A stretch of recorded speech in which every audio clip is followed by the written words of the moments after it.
Good morning, and welcome back to another episode of Burnout to All Out. You guys, what a morning. I'm sure some of you have had these mornings before. My husband's out of town and I've got all three kids to myself. One wanted to sleep with me last night. The other one showed up in my bed at 2 a.m., not feeling well. And the third one was in my room early this morning with a nightmare. So we had three kids in the bed.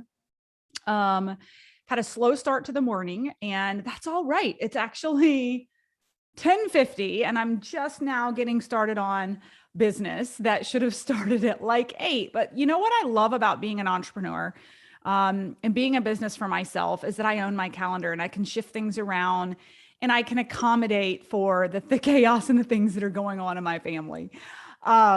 So with that, I am finally coming to you guys live a couple hours later than planned. But I'm okay with it. So the episode today, I'm so excited to come to you guys and actually talk to you about my insights and recap from my most recent live event. Don't know how many of you have hosted your own live events before. This was my very first large group event. We completely sold out and had never taken on a live event like this, but I felt like 3 years into launching my business, it was time to get the community together. If you think about it, I launched my business like right after COVID hit.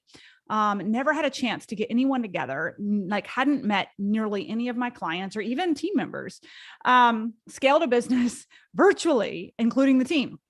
So I want to give you guys a little recap, a lot of really interesting golden nuggets and experience.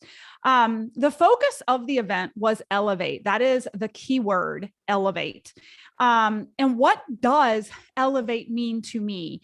I said this at the event, and the purpose and focus of the event was to continually take your ceiling and make it your new floor, right? Many times we're stagnated in our business. We're stagnated in our business because we've only gone as far as we know how to go. We've gotten as far as we have in business because of our own innate skill sets and what we've been able to resource. But at some point in business and at many levels in business, your business begins to flatline because you've hit your ceiling. And in order to take that ceiling and make it your floor, you've got to seek out experts and communities that can help you get to the next level. And so, my vision and purpose of the Burnout to All Out Elevate event was literally to take people's ceilings, make it their floor, and upgrade their DNA literally on the way out. And you can upgrade your DNA. If you've been watching me over the past year, I've totally upgraded mine on a number of different levels. That's a whole nother podcast. But anyway, I took the best of all of my experiences. I have invested significantly in a lot of live events. I think I've been over to like 6 to 8 live events in the past 2 to 3 years. And I took my experiences of the best of the events that I experienced and put them together into the best of each from my own growth journey and put them together in a way that I could serve my community with the best of the best experiences that I've had. And I call that becoming the modern entrepreneur, right? So the focus was to elevate the audience and become the modern entrepreneur that I have the vision for today, who can be healthy, wealthy, and happy. That was the main focus: healthy, wealthy, and happy, right? See, last year on paper, I was successful, but physically and mentally, I was really depleted. And this past year, I had to go back to my core mission and remind myself of the reason I left corporate, because towards the end of last year, I was experiencing burnout again. Like, anybody go from a 9 to 5 to become an entrepreneur and start working 5 to 9 and get burnt out, right? It's very easy to do. And so I had to recalibrate and I had to find a new way. If I was going to make this a lifestyle and truly become a lifestyle entrepreneur that I am today, that can start at 11 o'clock because it's what works for me and my family today, right? I got my workout in this morning, but I'm here to work later in the morning, right? And so the event really focused on, I'm going to share with you guys kind of the core components of the event. And then I want to share with you some really interesting things that happened throughout the event that I'll just say were interesting. There were opportunities for me to exercise literally what I preach. Okay. So the event focused on 3 categories that I truly believe when I assess globally my success over the past couple of years. What are core components that have made me successful? What seemingly looks like an overnight success was a lot of work and a lot of conscious seeking of support and coaching and expertise, right? 3 core components. Number 1 was the network. How are you growing your network? See, a major goal in my event was to break people out into small groups, get them to understand other people's businesses and truly how they could collaborate, right? You're only one introduction away from a completely different business. I witness it all the time at my live event.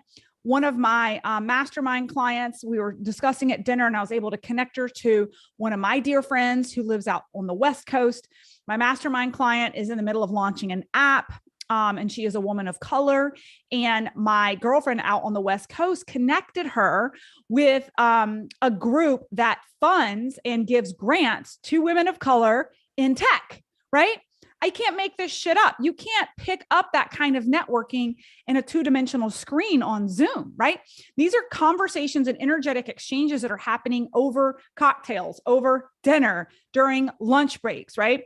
Like your network can literally upgrade your results in business just through literally who you know. And I've learned this time over time again in the past 3 years. And also some people came fairly lonely. I mean, I got some people saying like, this is the first live event I've ever been to as an entrepreneur. Even my CFO said that.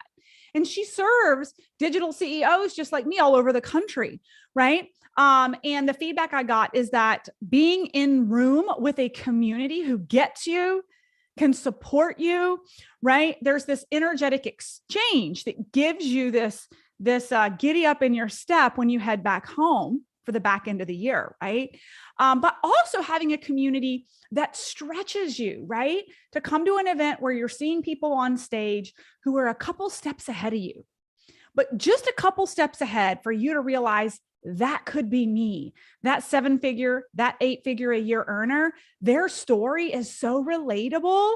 This is attainable. Getting to sit down and have lunch and have conversations with people that on screen seem unrealistic and unattainable and impossible to access. Being at a live event, sitting across the table from them and being like, wow, like their story is so relatable. They're just a couple steps ahead of me and they just kept going, right? Also, the energetic exchange, right? Just the excitement and the hype and the success of people rubs off on you. So the network piece is so important because you are the reflection of the energy you surround yourself with. I'm in 2 text threads right now that we are accountable with each other every morning. And guess where I connected with all of these humans?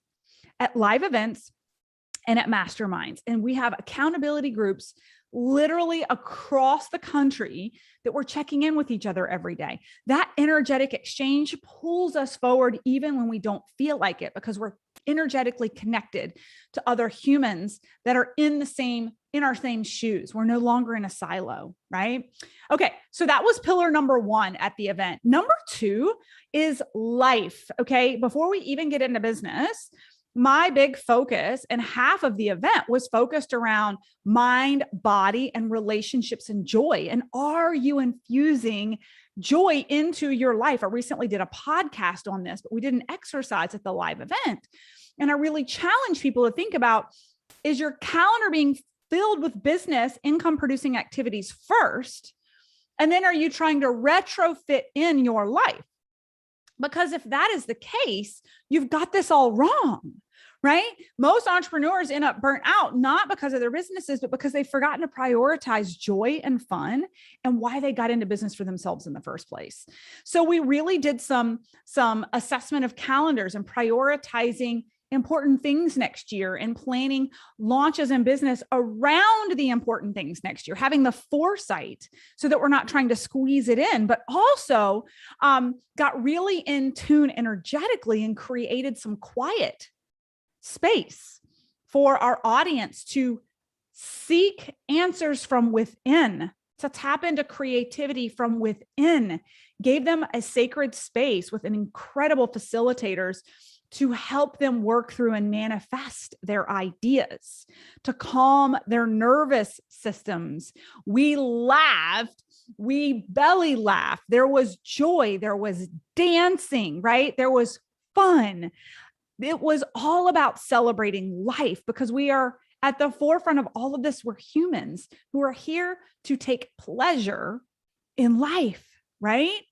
The third pillar of the event really did focus on business strategy. So we honed in on these folks getting mentorship and coaching with progressive business strategies for the modern entrepreneur in 2023 by business experts across the board. So we did just as much laughter and inner work as we did rolling up our sleeves and engaging in business strategy with a goal of upgrading everyone's DNA and their networks when they walked away with new friendships, new bonds, new ideas, and having their ceiling become their floor. Okay, couple of things I noticed. I'm going to take a little sip of my coffee here. Couple of things I noticed. By the way, those of you guys who are watching me live, my coffee cup, what does it say? Good things come to those who work their ass off. Sidebar, we've had conversations about this over and over again. I always talk about balance and joy and infusing fun and laughter into your life. And it's so true, but that's not to say that we don't still work hard, right? I call it harmony. Like my energetic coach and I talk about this a lot. I know in my calendar, the peaks and the valleys where I have to lean in and I have to go hard and it's nonstop. I do work my ass off, but I also am very well aware of the timing of it and the recovery that's needed. I can't tell you how many spa appointments I've had and deep tissue massages I've had since my live event and my launch, right? So it's the ebb and the flow. We do work our ass off, but we also have our joy and fun and laughter planned consciously around working our ass off, right? Okay, I hope that makes sense. So couple of things I observed at my first event. One thing I found really interesting, and the audience spoke to this, personal branding works. It's so cool to think about the fact that all of these people flew from literally all over the world. We had someone come from Spain. We had people come from Canada that we'd only met on the internet. The only way they knew me is through social media. But if you can come across on social media as your true, authentic self and not pretend to be something else, you're going to attract the right humans who desire what you have to offer. So we thought it was so cool to have so many cool humans in one room that really had the same energetic mindset and focus. And it was all because of who and how I show up as a brand online. One thing that many people said over and over again was that there were no cliques, that everyone was like one huge family. We had totally random people I'd never met, not in any of my programs, but have been following me on social, saw that we had a live event and they purchased a ticket and showed up and had never been a part of the community before. And they were just sucked right in to the joy and the happiness in the family, and they felt at home. And I thought that was amazing. I also found it really, really cool to have some of my own peers and my own mastermind fly in from all over the country and see them in the audience when I stepped on stage.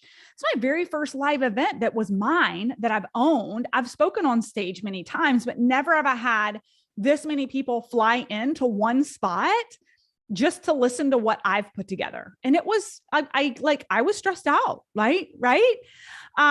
But anyway, so the one thing I really uncovered and thought was incredible was just the novel. It's not really novel, but just the idea that who you are on the internet is going to attract people to you, and how you're showing up and who you're being authentically and transparently. And if not, you may be pulling in the wrong audience. And I just felt at home with the people who came because I was my complete self, and they were there because of who I was. So I hope that makes sense. It was so cool. The other thing, there's 3 things I observed at the event that I wanted to highlight here before we get into the really cool sequence of events that happened. But human connection in person is essential for breakthroughs. Again, I spoke to this a minute ago, but you can't replicate what happens in a live room and the dynamics of conversation that happen during the breaks, in the bathroom, at dinner, in your pajamas playing Pictionary in the middle of the night when the power goes out. We'll talk about that in a minute. You also can't get from Zoom the light bulb moment that someone else has in the audience, standing up, being vulnerable in tears, sharing their light bulb moment publicly, and that light bulb moment for them instantly becoming a light bulb moment for you too.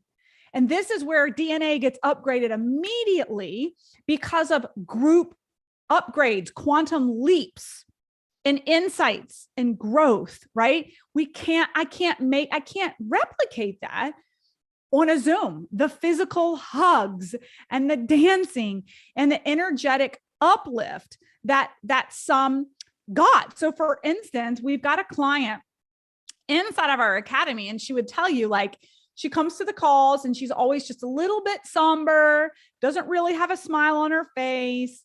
She came back from this event and she was grinning from ear to ear on the next call. And one of our other clients, who's our Aussies out in Australia, called her out and said, Sarah, her name's Sarah. Sarah would know. We talked about this. She said, Sarah, you look like a completely different person. You're grinning from ear to ear. And she was like, oh my gosh, my cup is just so full.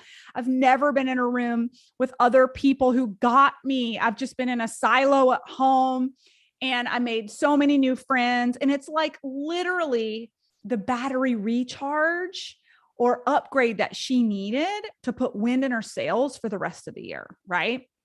So good. And then the other thing is just the biz besties that were happening from the connections, where I know one of my biz besties happened because of a live event that I went to. She has become a dearest friend that otherwise I never would have gotten close to through just social media. Right. And then people were landing deals. We had some folks in the live event who landed one-on-one coaching gigs with other people in the group from networking. I know for me personally, going to live events, that always happens, right? You drum up some business for yourself. You connect people and create business for them, right? Okay. And then the last thing I want to talk about is what transpired at the live event that I witnessed and experienced myself. Was, gosh, it was an experience all in itself. And what I will say is that what you focus on becomes real. I had real world examples of many plot twists and challenges during my live event that I'm going to walk you guys through and share with you some of my insights. And as you're listening to this, maybe ask yourself, in each scenario, in each roadblock that I came across, how would you have handled it? How would you have responded? Right? Okay. So what you focus on becomes real. Okay. So let me share with you, like I said before in the beginning, half of my event was focused on mindset and the inner work. And we really work through even modalities to regulate our nervous systems when we're stressed out, right? Along with tons of business tactics and strategies and networking, right? Those were the big things. Well, here's the key.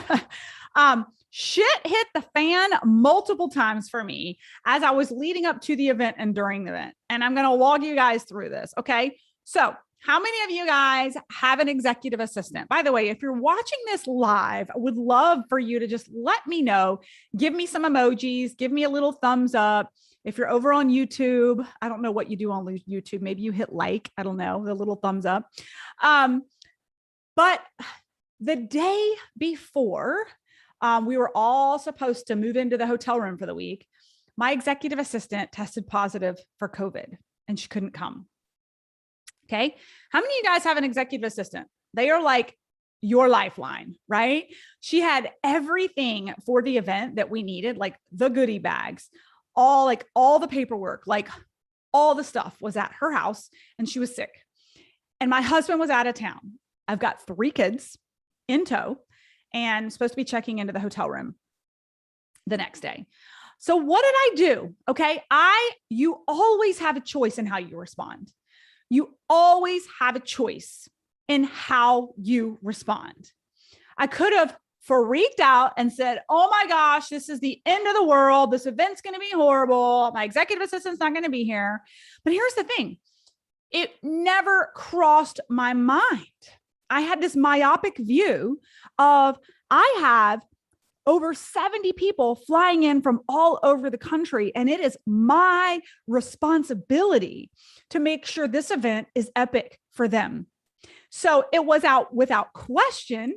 I put all of my kids in the car and I schlepped them over to the west part of town and went to Blady's house and got all the goodie bags, got all the equipment, got all the stuff, stuffed it into my car, all around my kids. They've got stuff all over them. Decided to check into the hotel room a day early because now I knew I had a lot of errands I was going to have to run that originally she was supposed to do. So the following day, there were things that she was supposed to pick up, like the workbooks and the lanyards and all the things that need to be printed out and the huge sign that went on stage, right?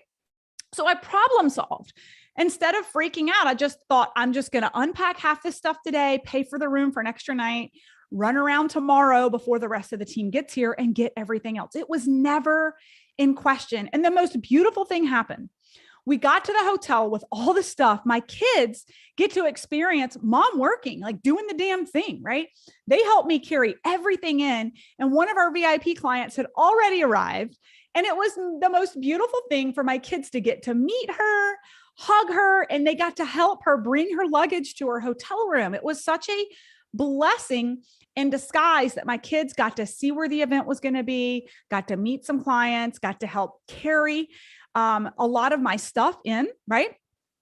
So that night, what did I do? I practiced what I preached. I have an evening nighttime meditation. I'm happy to share it with any of you guys. If you message me over on LinkedIn or over on Instagram, I'll give it to you. But I have an evening meditation that I go to sleep to now.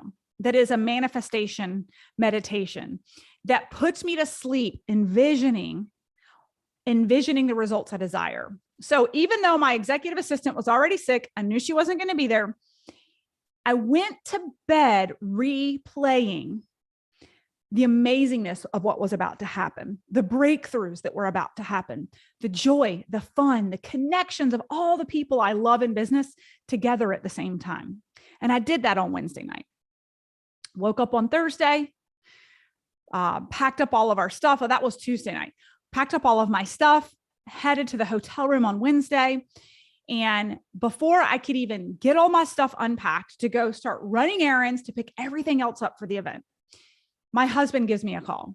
Remember, I've got 3 kids, right? This is the mother load. This is the mom. This is being mom, right? My husband throws his back out. Okay. He's literally stuck on the bathroom floor and can't get up. And this is where the party must continue, right? It was never in my field of view. And some of you are going to think this is heartless, that I was going home to help him out, right? I had 70 people flying in from across the country to be served and to have breakthroughs. And so immediately we start problem solving. I get my parents to come in. My oldest kids, they have to step up. They're helping dad out. They're making dinner. They're taking the dog out. But the party must go on. I'm ordering groceries, food that's already cooked, delivered to the house for him from my phone. Okay. So that is roadblock number 2. Your husband's back is thrown out at home. Your executive assistant can't come. What did I do that night? Again, you have a choice at every moment, every day. You have a choice in how you respond to life. And when you respond and how you respond will give you the results that you desire, right? Or the results based off of your energetic response. If your head goes south, like, oh my God, this is going to be horrible. Now this is happening. Guess what? Your results go that way as well, right? But what did I do that night? Put in my earbuds, started listening to my manifestation, and continued to envision serving and delighting my clients. Now comes the following day. Okay. It's our VIP day. And yes, it's our VIP day and it goes beautifully. The photographers are there. We have incredible breakthroughs with our clients. We're getting rumblings, by the way, of a hurricane. And that's another thing. I kept getting text messages from all kinds of people, including my husband from the beginning of the week. Are you sure you still want to have this event? There's a hurricane coming. Are you concerned about the hurricane? There's a hurricane coming. Are you concerned? And guess what? Blinders. No, I'm having an epic event. I don't care about this hurricane. Hurricanes are not a big deal in Charlotte, North Carolina. They're just tropical storms. It's just a little bit of rain. We will be fine. I never let that occupy my brain. And I want to be clear on this. The same with my executive assistant being hurt or sick. The same with my husband being hurt. I felt sorry for them. I supported them the way I could. We actually brought Blady some ramen noodle soup and some goodies and all the things when I went to pick up the stuff. But I didn't allow energetic worry to consume me with those sequence of events. Does that make sense? I didn't worry about it. I just moved through it and everything was going to be fine. And this is exactly how I felt about the storm. I just didn't worry about it. I'm not going to worry about things I have no control over. What is the definition of worry and anxiety? It is stressing about things that aren't currently happening. Think about that. Okay. It is you projecting the worst case scenario or you thinking about the past case scenario, but it's not what's actually happening right now. Right. And so I constantly told myself that there is no hurricane here right now. Everything is fine. We're going to be fine. Okay. So VIP day goes great. My photographer who lives about an hour away, she's going to be shooting for the whole weekend. She's going to be doing video for the whole weekend. If you know anything about events or anything about having a brand online, it is like a bride having her photographer. Like it is a must. You spend all the money on the stage and the visuals and the outfits. You need your photographer to actually document all of it for assets for later. It is an investment, right? So that afternoon/evening, VIP day goes great. The dinner goes phenomenal. Amazing breakthroughs. I get to my room that night.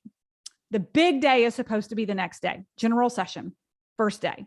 Everybody's flown in. 99% of the people who attended were from out of town. They caught planes. They came in. Now we're getting a forecast for the hurricane for the next day.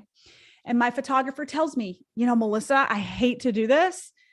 I really do, but I cannot risk coming down there tomorrow because the tropical storm is supposed to get pretty bad in the afternoon. And being the primary caretaker for her husband, she couldn't risk being stuck at the hotel. I want you guys to let that settle in. Okay. Executive assistant couldn't come. Husband's thrown out his back. Now my brand photographer cannot come for opening day of my live event. But this is what I want you to keep in mind. However, my entire audience was in the hotel and could not wait for the party to go on the next day, right? So I could have panicked. I could have flipped out, and I would be lying if I didn't tell you for half a second I didn't. But the beauty of it is we had another photographer who'd come in town from California, who was part of the event, and she had all of her equipment. And it was Jody's idea. She said, why don't you ask her if she can fill in for me tomorrow? So I reached out to her. She was totally fine with it. What did I do that night? I'm going to sound like a broken record, but what did I do that night before I went to bed? Did I go to bed with the anxiety of, oh my gosh, are the kids going to be okay? Is Jake okay? Oh my gosh, I don't have my executive assistant. How is this going to work out? Oh my gosh, my photographer. No, these are things I cannot control. What you focus on, you find. What you concern yourself with, you bring to you, right? What did I do? I went to bed listening again to my manifestation meditation and went to sleep envisioning me walking in that room the next day, being welcomed by the most amazing humans who've taken their time and their money and their energy to be at this event and serve relentlessly to them what they came for. And those are the visions that put me to sleep that night, right? Okay, so general session next day. Emily is my fill-in, amazing photographer. Guess what? The event goes off without a hitch. You guys, we were completely sold out. Every person in a seat. We actually had to bring extra chairs and tables in for extra tickets that were sold last minute. And it was an amazing experience to have gone through all these different challenges. But guys, the plot twist, the story isn't over.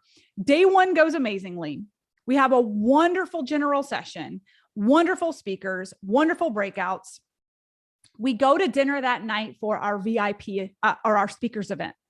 Now the tropical storm is in effect. It's been raining for hours. I'm sitting there and giving my speech to our speakers and thanking them for their time. I'll have to share the video of it with you guys on social at some point. And all of a sudden, the power goes out and the emergency lights go on with the generator. And we start to smell smoke. And fire trucks start to show up. And ambulances start to show up. And someone comes into our private little room and says, I'm sorry, but you must evacuate immediately. Okay. We all have a choice. We all have a choice in how we respond. Now, I'll tell you, it was very funny seeing speakers' responses, knowing they had to leave the room. Some speakers double fisted the appetizers and headed out, and some speakers double fisted alcohol and headed out. Right? It was all a matter of priority, right? They moved us to a part of the hotel that was not on fire and safe for us to be, and shared with us that there had been an electrical fire based off of the water, and the elevators had broken down, and there was no electricity except for with a generator for emergency electricity for the next 2.5 hours. We all have a choice in how we respond. Here I am with a group of, 60 to 70 people looking at me like, what do we do? What do we do? And I thought it was really interesting. What I said, what you focus on, you find, right? What you focus on, you become. You could see the fear in some people's faces. You could see the tears and the panic in some people's faces. I had people coming to me saying, we're going to have to evacuate. We can't stay here. The power's going to be out all night. Like, minds go to worst case scenario. And I'm like, okay, deep breath. Already been through a lot for this event. I'm going to go find someone in charge, right? So I go to the hotel manager and I get the details. And she's like, here's the deal. We've got enough gas for the generator for the next 2.5 hours. The power team is on their way here. We think that, the power will be reinstated by the end of the night. But if it's not, we will lose emergency power as well in the hotel, which means there'll be, no electricity in the hotel. But, ultimately and eventually the electricity will come back on by tomorrow. And it's safe, by the way, safe to go back to your rooms now. We've been cleared by the fire station and all the things. And so my point in all of this was, instead of knee-jerk reacting and falling into the fear that some were living in and letting that suck me in, I chose to take a deep breath and seek more information and not just go with the panic of the crowd. And what we found is we had a choice. We could write it out and see if the electricity was going to be reinstated, or we could go find another hotel, right? And so what did we choose to do? We chose to get out my flip chart and all the markers and get the most epic game of Pictionary going. Some of the audience was like, look, we'll never get this chance to hang out again. The power is going to come back on. We'll be fine. Even if it doesn't come on until tomorrow morning, no big deal. Like, nobody wants to, carry all their crap down from 18 floors on stairs to go find another hotel. Like, it'll come back on. We're fine. So I'll tell you, it's amazing to see different people's mentality on that. The ones who are just like, let's roll with it. It'll be fine. And then the people who were like extremely panicked, right? What you focus on, you find. And I'll say this again, that stress and anxiety is just projected futures that aren't happening, or a tapping into a past experience that's not current. And sometimes we just have to pause in the moment and be like, okay, but are we fine right now? Yes. Is anyone's health at risk? No. How can we make the best of this then? Right? How can we make the best of this? The most beautiful thing transpired. There was a large group of about 20 or 30 people who got the Bose speaker out. We ordered Domino's pizza delivery to the hotel. We had wine, and we had the most epic game of Pictionary. Everybody climbed the stairs, 18 floors in their clothes to get their pajamas on, came back down in their sweaty buns. And there were people over in the corner who were masterminding and talking serious business during all of this. But it was really interesting how people chose to make the best of the event, and how people actually bonded and maximized their time together, because they all had a choice at that point. They could have just gone back to their rooms and gone to sleep in the dark at 8 p.m. with no lights, but they chose to stay up and connect and bond and play and have fun in their PJs. So next thing happens. What do you think I did that night when I climbed the 18 flights of stairs? I got to my room. There was still no electricity. I know that we have another full day with this live event, not to mention I've spent a large chunk of money to host this event. And I lay in the bed and I'm thinking, holy crap, like, is this party going to continue tomorrow? What happens if there's no electricity tomorrow? Right? That's where my mind went for a hot second. And then what did I do? Put my earbuds in, got my play on manifestation. And at midnight that night, I laid in my bed and went to sleep with a guided meditation, envisioning how the next day was going to go. And you see, I was going to be pitching my mastermind from stage the next day. And that night, it just felt really incongruent with the series of events that were happening, right? It could have been very easy to just tell myself, oh, it's over. There's no event tomorrow. There's no electricity. No one's going to want to join my mastermind. No one's going to want to buy tickets for next year. No one's going to show up tomorrow. We have all these incredible speakers that have so much value to bring, right? That's the direction I could have gone, but I chose to meditate on the most optimal scenario. which was the lights come on and we have an incredible event. Well, I'm here to tell you, I woke up, I set my alarm at 5 a.m., praying to God I still had enough energy on my phone, because remember, the power's out, that my alarm would wake me up because I had hair and makeup scheduled at 6. I set my alarm so that I could have time in the morning to get my shit together and figure out what was going on. I wake up at 6 a.m. I wake up at 5 a.m. Is the power on? Does anybody know? Is the power on? No. I wake up and there's no power. And I'm like, I've got 70 people here in a hotel. There's no power. And we have a full day of content that needs to be covered. We haven't finished serving these people yet. So what do? In my pajamas, in the dark, because there's no other way to do it, because the phones don't work. What do? I climb 18 flights of stairs, go down to the base of the hotel. And I realized the hotels are conjoined. There's another hotel that shares convention space with ours. And our event was actually happening in the convention space under the other hotel, if that makes sense. I get to the base of the stairs and I realize the lights are on in the other hotel. It's just the one we're in. And I walk over there and I ask the people up front, I'm like, okay, what is the deal?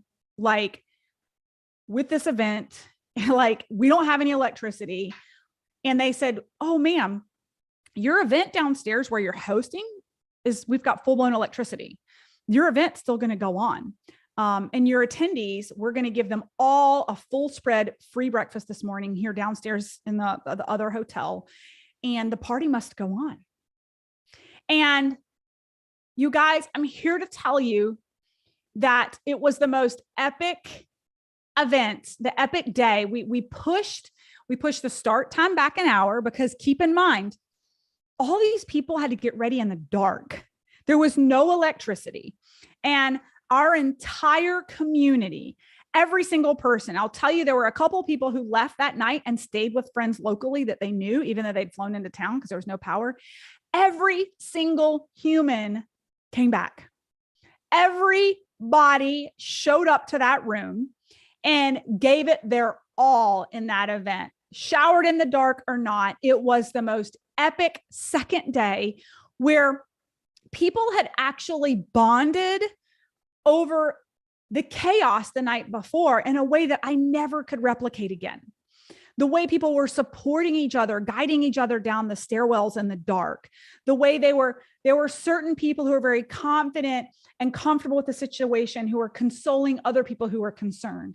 The belly laughs and the competition with Pictionary that happened, the masterminding in small groups over in the corner, talking serious business in the dark. I could not replicate that again.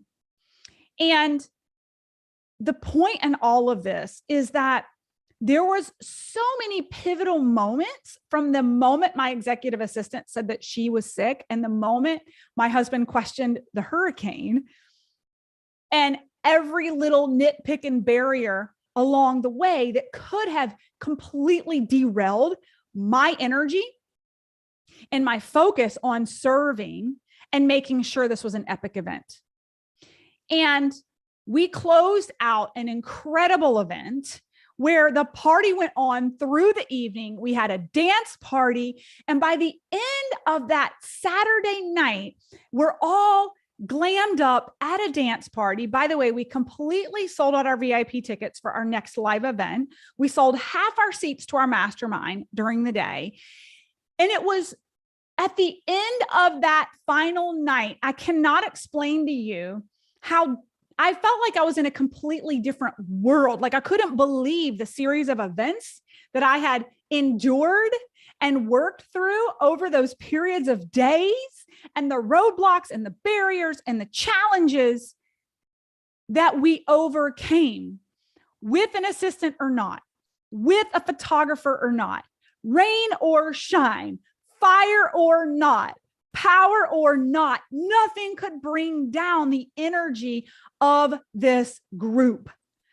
and we made the best of it. We made the best of it. So the bottom line here is that what you focus on, my friends, becomes real. You manifest it. We have a choice in how we respond to everything.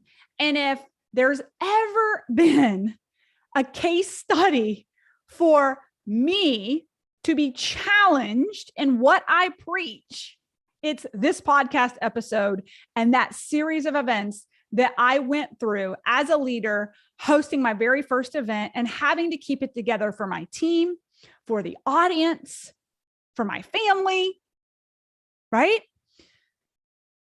The bottom line is, if you have the mentality, don't come at me too hard, world.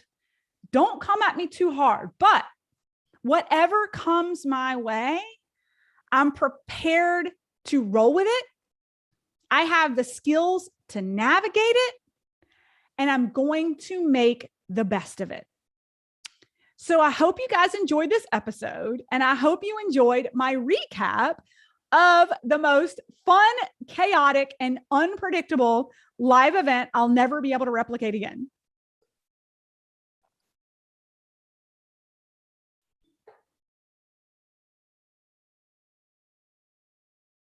All right, guys, I hope you enjoyed this episode. It's a recap of my most recent, very first live event. I'm going to take you guys through the play-by-play of all the plot twists and all the crazy things that happen. I think you'll enjoy the journey and the lessons of hosting my very first event and every barrier that could have been thrown my way along the way. So you guys enjoy it.